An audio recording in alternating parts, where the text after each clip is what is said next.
Montana Territory, 1879. The snow came early that year, heavy and sharp, blanketing the hills west of Fort Benton in white silence. Wyatt Finch was halfway through chopping firewood when he saw the figure moving slow across the ridge, too small for a man, too steady for a drunk. He wiped the back of his hand across his brow, squinting past the flurries. It was a woman. She stumbled once, caught herself by a tree trunk, then pressed on. Wyatt dropped the axe. By the time she reached the edge of his clearing, her coat was stiff with frost, and her boots looked like they might fall apart with one more step. Her face was pale, her lips cracked. "Please," she rasped, voice barely above the wind. "I need somewhere to sleep." Wyatt stepped forward, not touching her, just holding his hands out in case she fell. "You are freezing," he said. "Come inside, now." She did not argue. She followed him into the cabin, leaving a trail of snow behind her. The cabin was small, one room, a stove, a cot, a table, but warm. Wyatt lit the lantern. The woman blinked against the light. "Sit," he said, pulling out the chair for her. She collapsed into it. He poured hot coffee from the pot on the stove and handed her a tin cup. She took it in both hands, trembling. "What is your name?" he asked gently. "Willa," she whispered. "Willa Langford," he nodded. "Wyatt Finch," she sipped the coffee, her eyes closing with relief. "You live out here alone?" she asked after a while. "For 6 years now," he said. "Ever since the war ended, got this land from the government, built this place myself." She looked around, taking in the rough walls, the iron stove, the rifle near the door. "It is peaceful, it is quiet," he said. "You hungry?" She nodded once. He cooked beans and cornbread, and she ate like someone who had not in days. When she was done, her shoulders slumped. "I can sleep by the fire," she said, "just for tonight." "No," Wyatt said, shaking his head. "You can sleep in my arms and stay for good." Willa stared at him, eyes wide. "I mean it," he said. She looked away, blinking. "You do not know me. I know you are alone and cold. I know you are scared, and I know I have enough in me to keep you warm if you let me." She stood slowly. Her hands were red from the cold, her coat still damp. "I lost everything." He stepped closer, voice low. "Tell me." She folded her arms tight over her chest. "My husband died last winter. Fever, our farm in Idaho went under. The bank took it. I tried to find work in Helena. A man promised me a job, but it was a lie. I ran. I have nowhere else to go." He touched her arm. "You are here now." That night, Willa lay curled in his cot, wrapped in one of his wool blankets. He sat on the floor beside her, back against the wall, rifle across his knees. She watched him in the flicker of the firelight. "You are not sleeping?" she asked. "I will," he said. "Once I know you are safe." She reached for his hand. He took it, his fingers rough and warm around hers. "Thank you," she whispered. He looked at her, eyes steady. "I meant what I said." She fell asleep holding his hand. When morning came, the storm had passed. The sun glinted off the snow outside, and smoke curled from the stove's chimney into a sky so blue it hurt the eyes. Wyatt stirred oats in a pot while Willa wrapped Wyatt's second shirt around her shoulders. She stepped outside, boots crunching in the snow, and stared at the hills. "How far are we from the town?" she asked. "Fort Benton is 12 miles east," Wyatt said from the doorway. "But you do not need to go anywhere unless you want to." She turned toward him. "You really would let me stay?" "I would ask you to," he said, Willa's breath caught. "Why?" He stepped out beside her, the dry snow creaking under his boots. "Because I have been alone a long time. And because the second I saw you coming down that ridge, I knew I did not want to be any more." She looked down, brushing a strand of hair from her face. "I should feel scared," she said. "But I am not," he nodded. "That is enough for now." They spent the day chopping wood side by side. She was not strong, but she was steady. He showed her how to swing the axe properly, and by afternoon she was laughing when she split a log clean in half. "It feels good," she said, "to do something right." Wyatt leaned on the handle of his axe, watching her. "You did everything right. You kept going, that counts for a lot." That evening they sat by the fire again. She rested her head against his shoulder. "Do you really want me to stay forever?" she asked. He looked down at her, his hand brushing lightly over hers.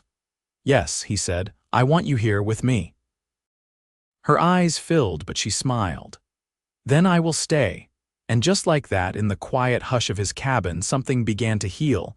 The days turned longer despite the cold, and the rhythm between them settled quiet and sure.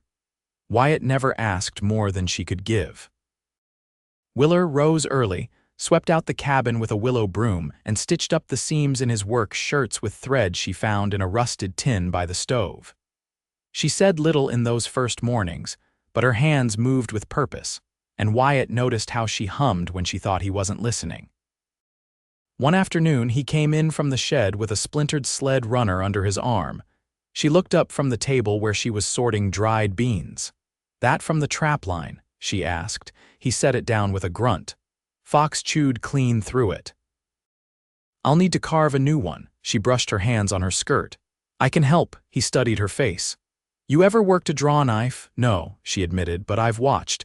My daddy kept a wagon team. I used to hand him nails and oil the axle pins." Wyatt nodded once, then turned toward the shed. "Come on then."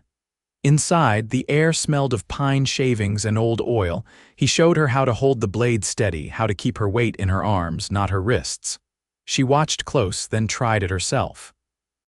Her first few passes were uneven, but by the time the sun slipped behind the trees, she'd worn a smooth edge into the new runner. He leaned against the doorframe, arms crossed. "You learn fast." She blew hair from her face and looked over, cheeks flushed. "Feels good using my hands like this again." He stepped forward and lifted the finished piece. "This'll do just fine." Her smile was small, but it stayed. That night, as the fire burned low, she sat on the floor, legs tucked beneath her, mending a tear in his coat. Wyatt sat nearby, polishing the stock of his rifle with an old scrap of linen. The silence between them was warm, not empty. She didn't look up when she spoke. "There's a scar on your shoulder." He paused. "There is?" "Bayonet, anti-edam," he said. "Tore clean through the muscle." She nodded, threading the needle again. "My brother was there too. He didn't come back." Wyatt didn't say anything. He just set the rifle down and sat back. Willa folded the coat and placed it on the bench. "There's still days I think I hear his fiddle in the wind." Wyatt looked at her, quiet. "You ever play?" "Not well," she said, "but I sing." "Will you?" She hesitated, then nodded. Her voice was low, steady, carrying an old Missouri hymn, one her mother used to hum while stirring gravy. Wyatt listened with his head bowed, eyes closed. When she finished, he looked up. "Thank you." She reached for his hand. "You listen like it matters." "It does." Outside, snow softened the edges of the world. No owls called, no wind stirred, just the hush of a land sleeping deep and long. The next morning, Willa took an armload of old shirts and began cutting them into strips. Wyatt watched her from the doorway. "What are you fixing now?" he asked. "Rug for the hearth," she said. "So your boots don't track soot past the stove," he chuckled. "You planning to stay long enough to care about soot?" She met his gaze. "I already do." He stepped closer. "You keep making this place more yours every day." She tied 2 strips together and pulled them tight. "You mind? I'd be lost if you stopped." That afternoon, he took her to the river bend where the ice ran clear and slow. They sat on a rock, wrapped in his old coat, sharing dried apples from a cloth pouch. Below them, a fox moved through the willows, unaware of their watchful eyes. Willa leaned into him. "I used to think I'd never trust another man." He didn't answer right away, just rested his chin lightly against her temple. Then, "You don't have to, just trust yourself." She stayed there, pressed close. "I do." "With you?" And in that stillness, with the river whispering beneath the ice, something shifted between them. No grand declarations, no promises carved in stone, but something real and quiet and sure as the winter turning towards spring. The thaw began slow. First, the creek behind the ridge cracked open in a narrow silver line, and then the snow on the cabin roof softened to slush that slid off in heavy sheets by mid-morning. Willa stood with her sleeves rolled, a pail of melting snow in one hand, watching the earth reveal itself inch by inch. The slope behind the shed was the first to show green. Moss, stubborn and low, clung to the base of a stump like it had waited all winter for light. Wyatt came up from the root cellar with a crate of potatoes and set it on the porch boards with a dull thud. He dusted his hands off on his trousers but didn't glance her way. "You ever plant your own?" he asked. Willa nodded once. 10 rows of red gold, back in Emmett, grew enough to feed us through 2 winters. He took that in, then gestured toward the patch of ground beyond the smokehouse. "So you'll know what to do." She looked past the shed toward the place he meant. The soil there was dark under the snowmelt, still wet but promising. "I'll need a hoe and something to mark rows," she said. "I'll cut stakes from the ash trees and sharpen them clean," he offered. The hoe's leaning against the fence. She set the pail down and headed for it without another word. By afternoon, they'd turned nearly half the plot. Her skirts were caked to the hem, and his shirt clung to his back. They worked without speaking, pausing only when Wyatt brought out a tin of boiled eggs and a wedge of salt pork. Willa sat beside him on a flat rock, wiping her brow with the back of her wrist. "You ever think about leaving this place?" she asked, not quite looking at him. "Used to," he said. "When the days felt longer than the nights, not anymore." She peeled the shell from her egg and tossed the fragments into the brush. "I thought I'd end up in a boarding house, someplace with wallpaper and a bed I didn't have to share." "You want that?" he asked, eyes steady on hers. "I thought I did," she said. "But now I like knowing who built the roof above me, and I don't mind the bed." Wyatt didn't say anything to that, just passed her the pork. That evening she brought down a bundle she'd kept wrapped in oilcloth at the bottom of her satchel. He was shaving curls off a cedar log by the fire when she set it in his lap. "What's this?" he asked. "My mother's Bible," she said. "It's the only thing I carried from the house after they took it." He ran a hand over the cracked leather cover, then opened it to the flyleaf.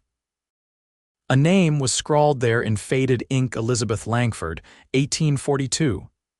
"She taught me how to read from that," Willa said, "and how to stay still when I was angry." Wyatt looked up. "You get angry often." "Not anymore," she said. "I don't feel like I'm fighting the world these days." He reached across the space between them, setting the Bible gently beside her. "You don't have to carry it alone." She met his eyes, then leaned in slow, pressing her forehead to his. "I know." That night, he pulled an extra quilt from the chest and laid it over them both without a word. She tucked her feet against his legs beneath the covers, and he didn't move away. By the end of the week, the garden was marked and ready. Willa scratched rows with the hoe, and Wyatt followed, pressing seed potatoes into the earth with quiet precision. They moved in rhythm, side by side, without needing to speak. On the 7th day, it rained. A soft, steady drizzle that turned the yard to mud and filled the barrels beside the cabin. Willa stood at the window, watching the drops trace paths down the glass. Wyatt was at the table whittling a set of pegs for the barn ladder. "I used to hate the sound of rain," she said. He looked up. "Why?" "Meant the roof would leak," she said. "Meant we'd have to move the bed again."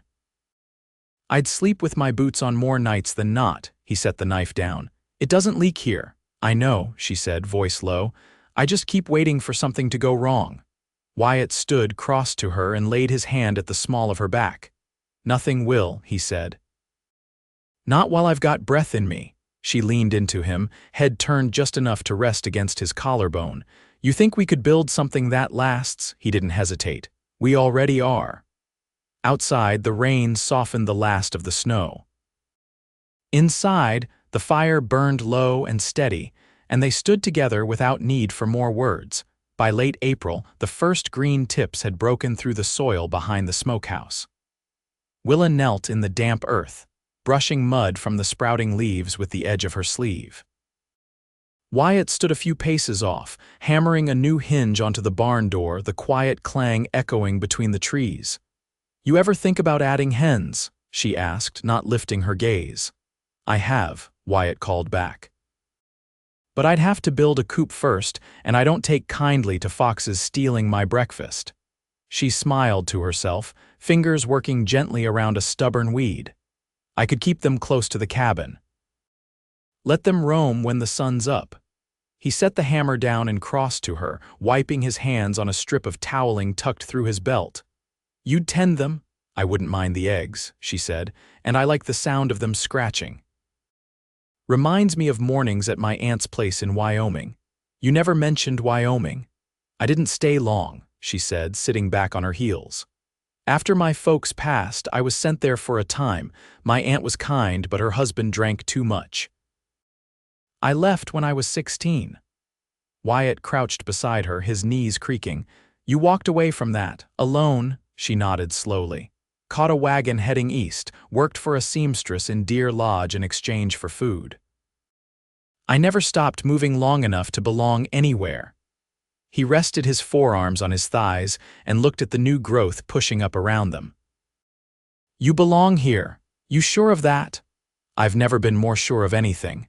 They stayed there, crouched in the dirt, the smell of wet earth and pines settling between them. That night the wind changed. It came down off the mountains cooler, carrying the sharp scent of thawed creeks and pine sap. Willa stood by the open window, brushing her hair in long, steady strokes. Wyatt sat at the table behind her, bent over a ledger, scrawling neat numbers in pencil. She paused, brush mid-air. You keeping accounts? Trying to figure what we'll need come September, he said. If we get through the summer on what's left, we'll make it to the first frost with enough to trade. She turned from the window. I can sew for the fort, they always need mending done. It's not much, but it's coin. He set the pencil down. You don't have to earn your place here. I know I don't, she said, but I want to help carry the weight, not just rest in it. He reached for her hand across the table. Then we'll build it together.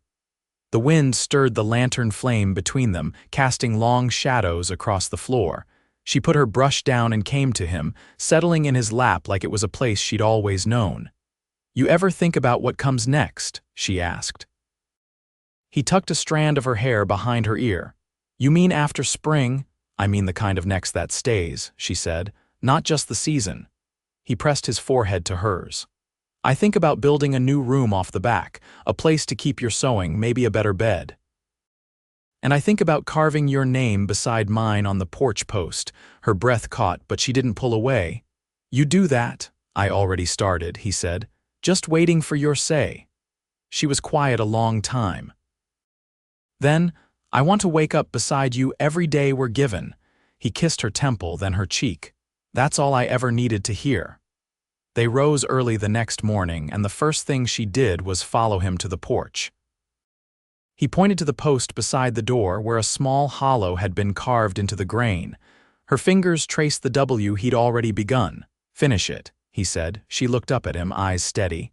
With Willa Finch, if you're ready. She took the knife from his hand and made the first cut. The morning sun crept through the pine boughs in narrow shafts, catching on the steam rising off Willa's washbasin. She wrung out Wyatt's shirt and pinned it to the line strung between the cabin and the smokehouse. The cloth stiffened in the breeze, snapping softly, like it knew spring had finally settled for good. Wyatt came up the path from the trapline with a satchel slung over one shoulder and a broken snare dangling from his hand. His boots were soaked to the laces, and a thin streak of dried blood ran down his thumb. She met him halfway to the porch, her eyes narrowing. You're bleeding, he held up the hand. Caught a knot in the wire, nothing deep. Come inside, she said, not waiting for his answer. At the table, she rinsed the wound with boiled water and wrapped it clean with linen she'd torn from the hem of a worn petticoat. Wyatt watched her hands, quiet until she tied off the knot. You think you'd ever miss this life? He asked. She glanced up. Which part? The stillness. The quiet. The way the days fold into each other. She folded the linen scraps and set them aside. I used to think I needed noise to feel alive, but this place, it taught me to listen different. He smiled, faint and tired.